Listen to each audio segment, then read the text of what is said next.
13వ తారీఖున రాష్ట్ర వ్యాప్తంగా ఆయా జిల్లాల హెడ్ క్వార్టర్లో రైతులకు అండగా ఉండి వరి ధాన్యానికి మద్దతు ధర కల్పించాలని డిమాండ్ చేస్తూ 13వ తారీఖున జరిగేటటువంటి కార్యక్రమానికి సంబంధించి ఈరోజు పోస్టర్ని విడుదల చేసేటటువంటి కార్యక్రమం. అయితే మీకు పోస్టర్ అందరూ చూడవలసిందిగా కోరుతున్నాను.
పదమూడవ తారీఖున రాష్ట్ర వ్యాప్తంగా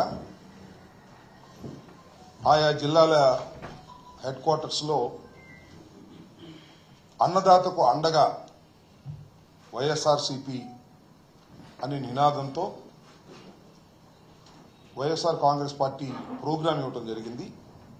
ఈ ప్రోగ్రాం యొక్క ప్రధానమైన ఉద్దేశం ఏమిటంటే వరి రైతులను ఆదుకోవాలని ప్రభుత్వానికి విజ్ఞప్తి చేసేటటువంటి మొదటి కార్యక్రమం. ఎందుకు ఆదుకోవాలి అంటే ఇవాళ రాష్ట్రంలో రైతుల పరిస్థితి, ముఖ్యంగా వరి పంట వేసినటువంటి రైతుల పరిస్థితి అతి దారుణంగా ఉంది. ఉదయమే నేను మంగళగిరి నియోజకవర్గంలోని కొన్ని ప్రాంతాలు వెళ్లి చిర్రావూరు, గుంటిమెడ గ్రామాలు వెళ్లి అక్కడ రాసులుగా పోసినటువంటి ధాన్యాన్ని చూసి అక్కడ రైతులతో మాట్లాడి వారి ఆవేదన తెలుసుకొని ఈరోజు నేను మాట్లాడుతున్నాను. ఈ సంవత్సరం అకాల వర్షాలు అనేక సందర్భాల్లో వచ్చాయి, వాయుగుండాలు వచ్చాయి. అకాల వర్షాల వలన వరి రైతులు చాలా ఇబ్బంది పడటమే కాకుండా పంట దిగుబడి కూడా చాలా విపరీతంగా తగ్గిపోయింది. కొన్ని చోట్లయితే 20, 25, 30 లోపు మాత్రమే ధాన్యం ఉత్పత్తి జరిగింది. ఉత్పత్తి పంట సరిగా లేక రైతులు ఇబ్బంది పడుతున్న ఈ దశలో చివరికి గిట్టుబాటు ధర కూడా రానటువంటి ఒక దుర్మార్గమైనటువంటి పరిస్థితిని వాళ్ళ రాష్ట్ర ప్రభుత్వం కలగజేసిందని సందర్భంగా నేను చెప్పదలుచుకున్నాను.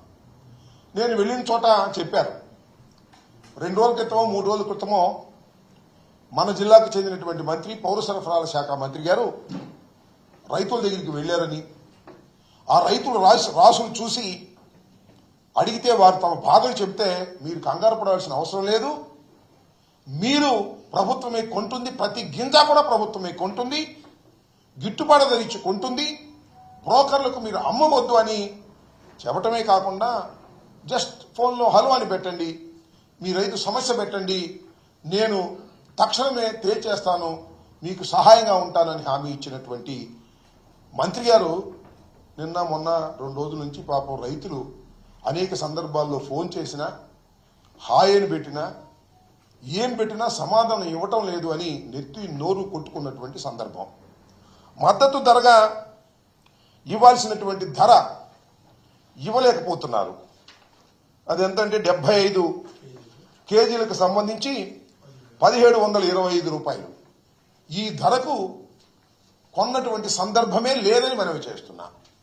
మరొక అంశం ఏమిటంటే ప్రభుత్వం కొనడంలా దళారులు వచ్చేశారు, మిల్లర్లు వచ్చేశారు.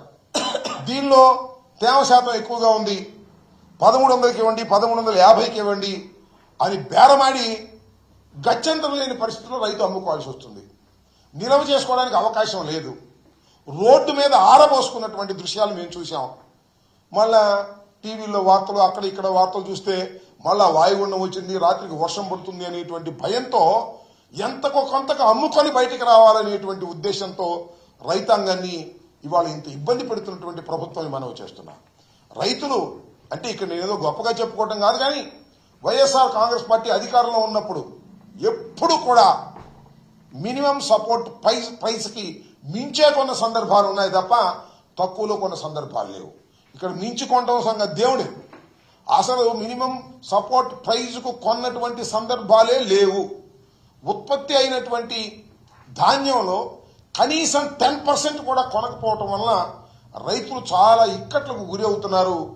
దీన్ని దృష్టిలో పెట్టుకుని వారి దృష్టికి తీసుకువెళ్ళాలి, ప్రభుత్వం దృష్టికి తీసుకువెళ్ళడం ద్వారా ప్రభుత్వం మీద ఒత్తిడి చేయాలనేటువంటి ఉద్దేశంతో జగన్మోహన్ రెడ్డి గారి ఆదేశం మేరకు 13వ తారీఖున రాష్ట్ర వ్యాపితంగా కలెక్టరేట్ల దగ్గరికి వెళ్లి వారికి విజ్ఞాపన పత్రాలు సమర్పించాలని మేము అనుకున్నాం. తొలి దశగా ముందు అయ్యా మీరు కొనండి, మద్దతు ధర ఇవ్వండి, రైతుల్ని కాపాడండి. రైతులు నష్టాల్లోకి వెళ్తే ఏం జరుగుతుందో మనకు తెలుసు, ఆత్మహత్యలు చేసుకునే పరిస్థితి వస్తుంది. ఆ పరిస్థితికి రైతులు నెట్టవద్దు అనేటువంటి ఉద్దేశంతో తొలి ప్రయత్నంగా మేము అన్ని జిల్లాల్లోనూ వెళ్లి కలెక్టర్ని కలిసి వారికి ఇవ్వడం జరుగుతుంది.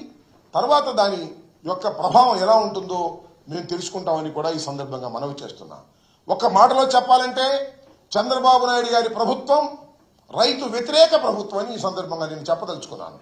గత చరిత్ర ఒకసారి మనం చూసినట్లయితే రైతు రుణమాఫీ చేసేస్తానని ప్రగల్భాలు పలికి అధికారంలోకి వచ్చి రైతుల రుణమాఫీ చేయలేదు. అంతేకాదు రైతు భరోసా 13,500 రూపాయలు వైఎస్ఆర్ కాంగ్రెస్ ప్రభుత్వం అధికారంలో ఉన్నప్పుడు ఇస్తే 13,500 రూపాయలు ఏమి సరిపోతుంది, 20,000 రూపాయలు ఇస్తామని దానికి ఏదో పేరు పెట్టాడు. ఏంటది? చంద్రన్న రైతన్న అదేదో అన్నదాత సుఖీ భవ పేరు బాగుందా? అన్నదాత సుఖీ భవ. సుఖీ భవే. ఈ 13,500 కూడా లేవు. 20,000 సంగతి ఏం లేదు. 13,500 కూడా లేవు.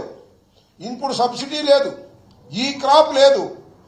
రైతుల్ని నట్టేట ముంచుతున్నటువంటి ఈ ప్రభుత్వం గమనించాలని మనం చేస్తున్నాం. ఇప్పటికైనా సరి చేసుకోండి. ధాన్యాన్ని కాస్తో కోస్తో తడిచి ఉంటే దాన్ని వెరిఫై చేసి గిట్టుబాటు ధర ఇచ్చి కొనండి. కొన్నప్పుడు రైతు సంతోషంగా ఉంటాడు. ప్రభుత్వాలు ఏమి రైతుల బియ్యాలు కొంటే కొంపలు అంటుకుపోయే పరిస్థితి ఏమీ లేదు, రైతుల ధాన్యాన్ని కొంటే నష్టపోయే పరిస్థితి ఏమీ లేదు. ప్రభుత్వం ఇలాంటి సమయంలో ఆదుకోకపోతే అది రైతు వ్యతిరేక ప్రభుత్వం అని మరొకసారి ముద్ర వేసుకోవడానికి అవకాశం ఉంటుంది. కాబట్టి ఇప్పటికైనా ప్రభుత్వం కళ్ళు తెరచి ఎగబడి కొనమంటున్నా. ఎగబడి అంటే వెళ్లి అయ్యా దగ్గర బియ్యం ఒడ్లున్నాయా ఇవ్వు చూపించు, మేము కొంటాం, లారీలోకి ఎత్తేస్తాం అనే పద్ధతుల్లో ఉండాలి తప్ప రైతు లబో దిబోమని రైతే ఎగబడుతున్నాడు. మాయి కొనండి, మాయి కొనండి అంటే రేపు కొంటాం, ఎల్లుండి కొంటాం, ఓటాయిని కొంటాం అంటున్నాడు. ఇంతలో మిల్లర్ వస్తు చేస్తున్నాడు. వాడేమో 1100కి ఇస్తా, 1150కి ఇస్తా, వర్షం పడుతుంది అంటున్నాడు. ఎందుకు వచ్చిన వాళ్ళు అమ్మేసుకుని డబ్బులు తీసుకుని వెళ్ళిపోవాలనుకునేటువంటి ఒక దీనమైన పరిస్థితికి రైతులు నెట్టినటువంటి ప్రభుత్వం ఇది. ఇప్పటికైనా కళ్ళు తెరవాలి. 13వ తారీఖున జరిగేటటువంటి మా కార్యక్రమానికి రైతులందరూ వచ్చి మద్దతు పలకాలని కూడా ఈ సందర్భంగా తెలియపరుస్తూ ఉన్నారు.